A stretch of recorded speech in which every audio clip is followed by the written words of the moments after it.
The turkey was perfect, golden brown, herb-crusted, sitting in the center of my mother's antique dining table like it was posing for a magazine. 18 people crowded around, my parents, her parents, siblings, cousins, the usual Thanksgiving chaos. And one extra guest. "Everyone," my wife Angela announced, guiding him into the dining room with her hand on his shoulder. "This is Brandon. He's new to the area, no family nearby, so I invited him to join us." Brandon, mid-30s, tailored sweater, confident handshake, the kind of smile that says he's used to being liked. "Brandon works in my department," Angela added quickly. "I couldn't let him spend Thanksgiving alone." My mother beamed. "How thoughtful, Angela. Welcome, Brandon." Everyone nodded, smiled, made room at the table. I stood at the head, knife in hand, and looked at this man, this stranger who wasn't a stranger at all. Because 3 weeks ago, I'd followed Angela to a hotel off I-70. I'd watched them walk in together at 7 p.m. I'd watched them leave at 11. And now he was sitting at my Thanksgiving table, eating my food, lying to my family. I set down the knife, picked up my wine glass. "Before we eat," I said, voice carrying over the chatter, "I'd like to make a toast." The room quieted. Faces turned toward me. Angela's smile faltered, just for a second. Brandon raised his glass, oblivious. I looked around the table, at my parents, who'd taught me to value honesty, at her parents, who thought their daughter had married well, at the cousins and siblings who'd driven hours to be here. Then I looked at Angela, and I smiled. To new faces at old tables, to coworkers who go above and beyond. Angela's knuckles went white around her fork. And to the truth, which always finds a way to come out. I raised my glass higher, especially when it's been hiding in a Marriott off exit 47 for the last 3 months. The room went silent. You could hear the cranberry sauce settling in its dish. Brandon's face drained of color. Angela's mouth opened. No sound came out. My father set down his glass. "Son?" I turned to Brandon. "Tell me, Brandon, how do you know my wife?"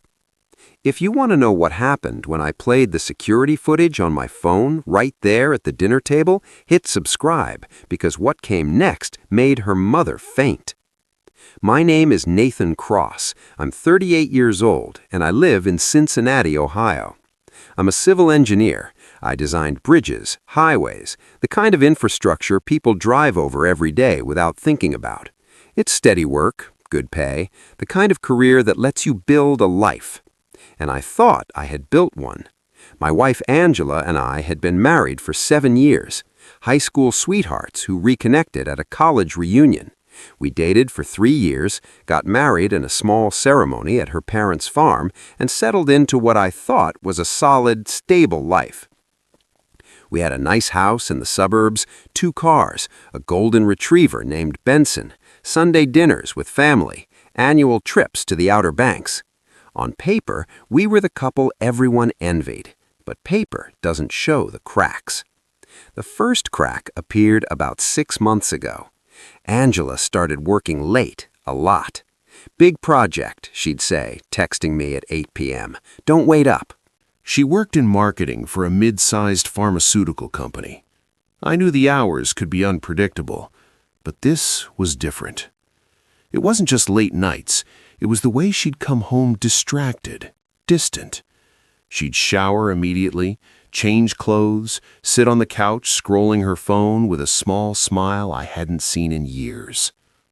"Good day?" I'd ask. "Mm-hmm," she'd murmur, not looking up. I told myself it was work stress, a demanding boss, a difficult campaign. I told myself a lot of things. Then came the phone. Angela had always been casual about her phone, left it on the counter, face up, no password. Suddenly, it was always face down, always in her purse, always locked. One morning I asked to borrow it. Mine was dead. I needed to check an email. "Use the laptop," she said quickly. Too quickly. "It's upstairs." Your phone's right here." She grabbed it. "Battery's low. Just use the laptop." She left the room with it. That's when I knew. Not suspected, knew. I'm not a jealous man. I don't snoop. I don't check phones or read emails. But I'm also not an idiot. I started paying attention. The late nights had a pattern. Tuesdays and Thursdays, almost without fail. The new clothes, the perfume I'd never smelled before. The way she'd angle her body away from me when she texted. One night I waited up. She came home at 11:30 p.m. "How was work?" I asked from the couch. She jumped. "Jesus, Nathan, you scared me." "Sorry. Long day?" "Exhausting." She kicked off her heels. "I'm going to bed." "Angela?" She stopped. "Where were you tonight?" "I told you, work." "Until 11:30? Her jaw tightened. "It's a big campaign. We're on a deadline." "What's the campaign?" "What?" "The campaign. What's it for?" She blinked. "It's a new drug launch, diabetes medication." "What's the drug called?" "Nathan, I'm tired. What's the drug called?" She stared at me. "Why are you interrogating me?" "I'm not. I'm just asking about your work." "It's late. I'm going to bed." She walked past me and I let her go. But I knew. She couldn't even name the project she'd supposedly been working on for 3 months. The next day, I called in sick to work. I told my boss I had a stomach bug, needed a day to rest. Then I waited. At 8:30 a.m., Angela left for work. Normal time, normal routine. I gave her 10 minutes, then followed. I'm not proud of this, but I needed to know. I stayed 3 cars back, the way they do in movies. Felt ridiculous doing it. She didn't go to her office. She drove to a Starbucks in Mason, a suburb 20 minutes north, parked, went inside. I parked across the street and waited. 15 minutes later, a man walked in. Mid-30s, dark hair, expensive-looking coat. Through the window, I watched them sit together, watched her laugh, watched him reach across the table and touch her hand, watched her let him. I sat in my car for an hour after they left.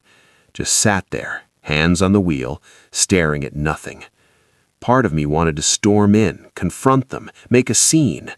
But a bigger part of me, the engineer part, knew that emotions don't build anything. Evidence does. So I started gathering it. I bought a small dash cam on Amazon, mounted it in my car, angled toward the passenger seat.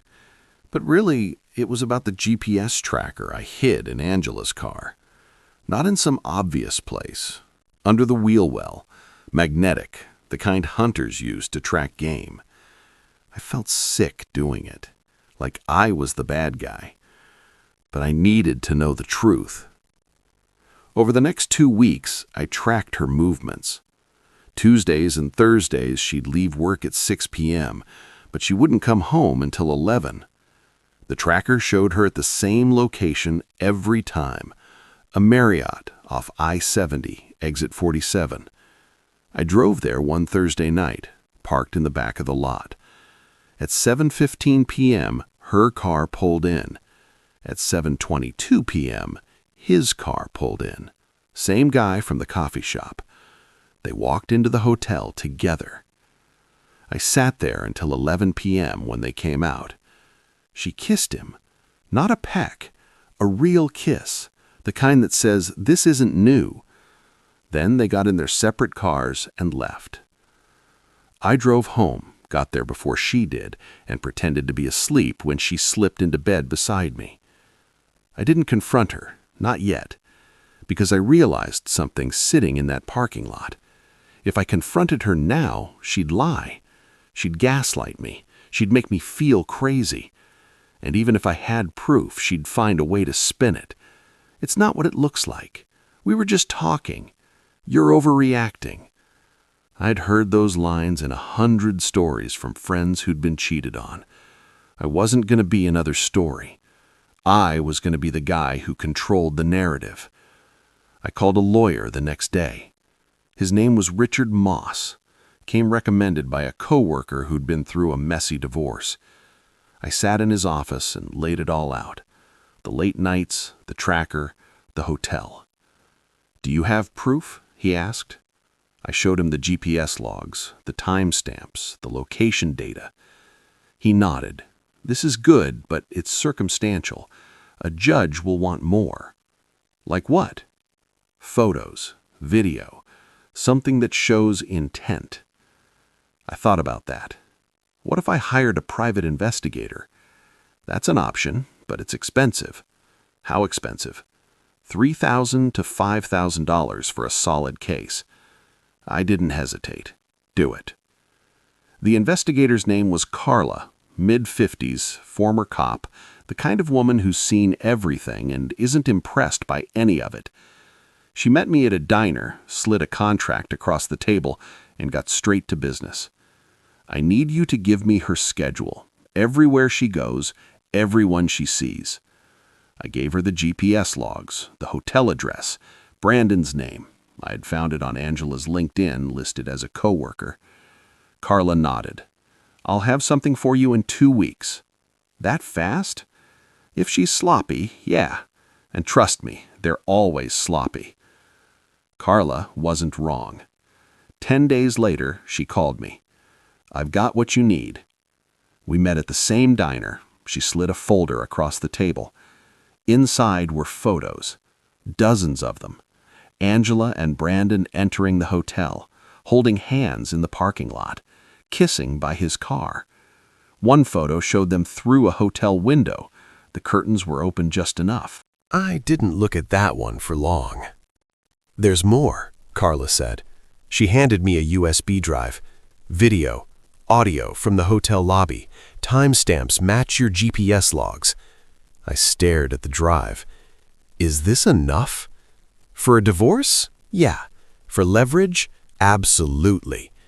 I paid her the balance, thanked her, and then I sat in my car and cried. Not because I was heartbroken. I'd already mourned the marriage. I cried because I finally had the truth. And the truth, as ugly as it was, set me free. I didn't file for divorce right away. I know that sounds strange, but I had a plan. Thanksgiving was 3 weeks away. Angela's family was hosting. My family was coming. It was going to be the usual big gathering, 18 people, too much food, the kind of day where everyone pretends everything is perfect. And I realized this was my moment. Not to humiliate her, not to blow up the family, but to control the narrative. Because if I filed for divorce quietly, she'd spin it. She'd play the victim. She'd tell everyone I was controlling, jealous, unstable. But if I revealed the truth in front of everyone, calmly, with evidence, there'd be no spin, just facts. 2 weeks before Thanksgiving, Angela came home excited. "So there's this guy at work, Brandon. He's new to the area, doesn't have family nearby." I looked up from my laptop. "Okay." She was thinking, maybe we could invite him to Thanksgiving. I'd feel bad knowing he's spending it alone. I stared at her. The audacity was breathtaking. "Sure, why not?" I said. She smiled. "Really? You don't mind?" "Not at all. The more the merrier." She kissed my cheek. "You're the best." I smiled back and started planning. Thanksgiving morning, I woke up early. I'd barely slept, not from nerves, from anticipation. I went for a run, came back, showered, and got dressed. Angela was in the kitchen, prepping side dishes to bring to her parents' farm. "You seem chipper," she said. "It's Thanksgiving," I said. "What's not to love?" She smiled. "I'm glad you're in a good mood." "Me too." I loaded the car while she finished getting ready. In my jacket pocket, I had a USB drive, the same one Carla had given me. On it, photos, videos, timestamps, everything I needed. We arrived at her parents' farm at noon. The house was already full. Her mom, dad, 2 sisters, a brother, their kids. My parents showed up 20 minutes later with my brother and his wife. The usual chaos. Hugs, laughter, kids running around, dogs barking. And then at 1 p.m., The doorbell rang. Angela practically sprinted to answer it. "Everyone," Angela announced, leading Brandon into the dining room. "This is Brandon. He's new to the area, no family nearby, so I invited him to join us." Brandon smiled, shook hands, played the part perfectly. "Brandon works in my department," Angela added. "I couldn't let him spend Thanksgiving alone." My mother's face lit up. "How thoughtful, Angela. Welcome, Brandon." Everyone made room, pulled up an extra chair, poured him a drink. I stood at the head of the table, carving knife in hand, and watched this man, this stranger who'd been sleeping with my wife, sit down at my family's table. And I smiled. Dinner was served. Turkey, stuffing, mashed potatoes, green bean casserole, the works. Everyone dug in. Conversation flowed. Brandon charmed my mother with stories about his job. Angela laughed at his jokes, a little too loud, a little too long. I ate in silence, waiting. Finally, my father stood. "Before we get too full, I'd like to say a few words." He raised his glass, gave the usual Thanksgiving speech. Gratitude, family, health. Everyone clinked glasses. Then I stood. "Actually, I'd like to add something." Angela looked up, surprised. "Nathan?" "Just a quick toast," I said, smiling. I picked up my wine glass. The room quieted. "First," I began, "I want to thank Angela's parents for hosting. This meal is incredible, as always." Her mother beamed. "And I want to thank everyone for being here. Family is everything." Nods around the table. "I also want to welcome Brandon." I turned to him. He raised his glass, smiling. "It's so generous of Angela to invite a coworker to Thanksgiving, to make sure he wasn't alone." Angela's smile was tight. "In fact," I continued, "Angela's been spending a lot of time with Brandon lately. Late nights at the office, working on big projects." Her face paled. "She's been so dedicated, so committed." I looked around the table. Everyone was listening now. "Which is why I wanted to take this moment to acknowledge just how much effort she's been putting in." I reached into my jacket pocket, pulled out my phone. "Angela, you've been working so hard. I thought everyone should see." I opened the photo gallery and held up the phone. The first photo was Angela and Brandon in the hotel parking lot, holding hands. The room went silent. Angela's fork clattered to her plate. "Nathan!" I swiped to the next photo, them kissing by his car. Her mother gasped. I swiped again, them entering the hotel. "Nathan, stop!" Angela's voice cracked. I looked at Brandon. "Tell me, Brandon, how do you know my wife?" His face was white. He didn't answer. I turned to the table. "Because according to these photos, taken over the last 3 months, they know each other pretty well." Angela stood up. "This is insane." "Is it?" I swiped to a video, hit play. Hotel lobby footage, timestamp visible. Angela and Brandon checking in. Her father's face went red. "Angela, what the hell is this?" "Dad, I can explain." "Explain what?" I asked calmly. "That you've been having an affair? That you brought your lover to Thanksgiving and introduced him as a coworker?" Brandon stood up. "I should go." "Sit down," my father said. His voice was steel. Brandon sat. Angela's mother started crying. Her sisters stared, mouths open. My mother looked at me. "Nathan, is this true?" I nodded. "I hired a private investigator. I have 3 months of evidence. Photos, videos, GPS logs." I set the phone on the table. "It's all here, if anyone wants to see." No one moved. Angela's voice was shaking. You've been spying on me?" "I've been documenting your affair. There's a difference." "This is humiliating." "For who?" I asked. "Me or you?" She looked around the table, at her parents, her siblings, my family.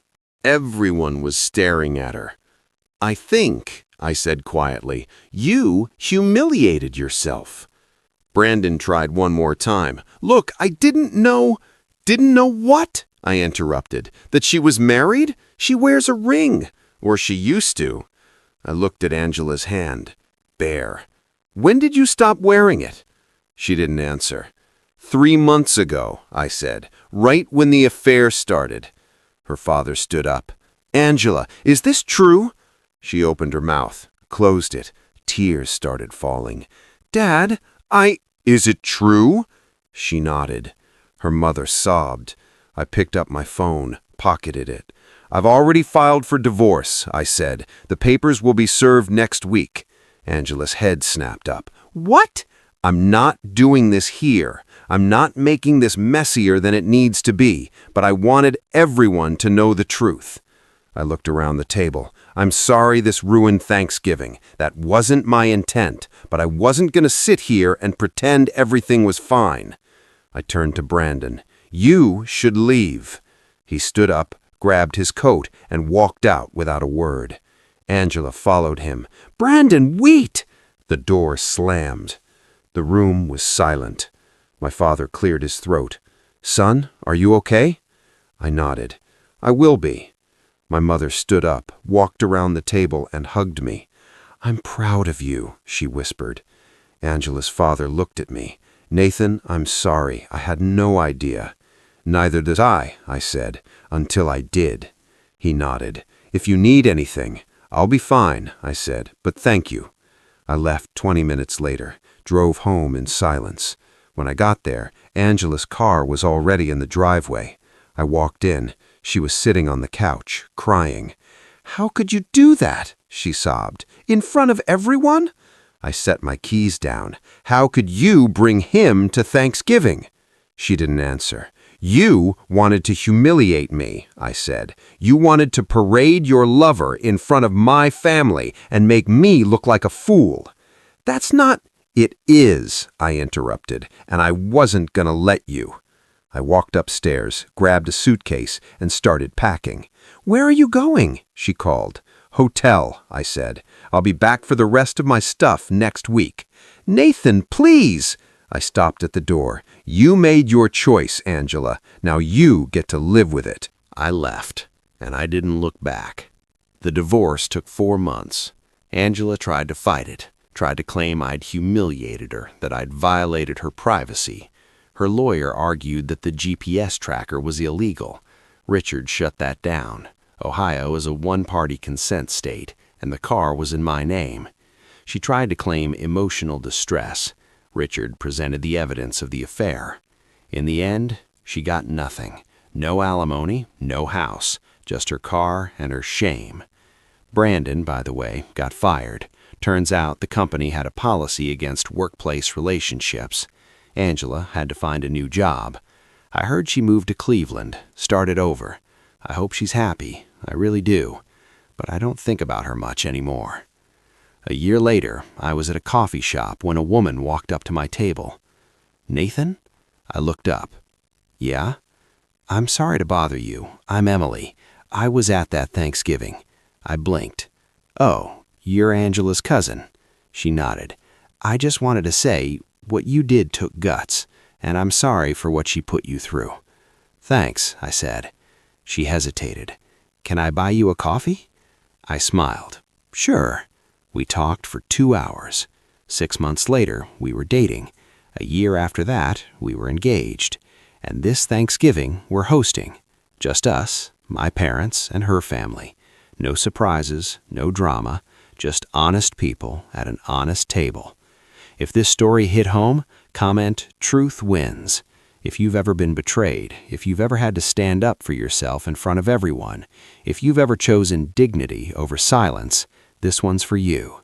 Hit subscribe for more stories about the quiet power of truth. Because the best revenge isn't making a scene, it's making sure the truth can't be ignored.